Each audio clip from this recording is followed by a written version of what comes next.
Bharat Ratna doctor Babasaheb Ambedkar यांच्या पुतळ्याजवळील संविधानाच्या पुस्तकाची काच एका इसमाने फोडल्यामुळे थोडंसं वातावरण त्या ठिकाणी बिघडलेलं आहे। काही कार्यकर्ते त्या ठिकाणी जमा झालेले आहेत आणि त्या ठिकाणी रस्ता रोको देखील करण्यात आलेला आहे।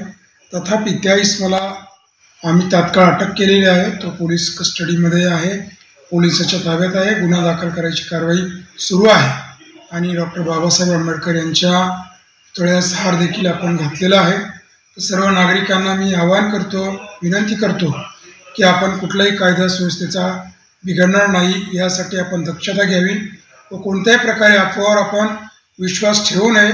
सदर ठिकाणी मी स्वतः जिल्हाधिकारी, जिल्हा पोलीस अधीक्षक, सर्व पोलीस अधिकारी, प्रांताधिकारी आम्ही स्वतः भेट दिलेली आहे आणि परिस्थिती नियंत्रणात आहे। मात्र अफवावर विश्वास ठेवून आपण कुठलेही गैरकृत्य करू नये, कुठल्याही समाजाच्या भावना दुखवणार नाही याची आपण दक्षता घ्यावी आणि शांततापूर्ण वातावरण कसं राहील याकडे सर्वांनी सहकार्य करावे। तर परभणीचे जिल्हाधिकारी रघुनाथ गावडे यांची ही प्रतिक्रिया आपण पाहिली। त्यांनी देखील जनतेला शांततेचं आवाहन केलेलं आहे। परिस्थिती चिघळणार नाही, परिस्थिती हाताबाहेर जाणार नाही, कायदा सुव्यवस्थेचा प्रश्न निर्माण होणार नाही याची खबरदारी घेण्याचं आवाहन रघुनाथ गावडे परभणीचे जिल्हाधिकारी आहेत त्यांनी केलंय।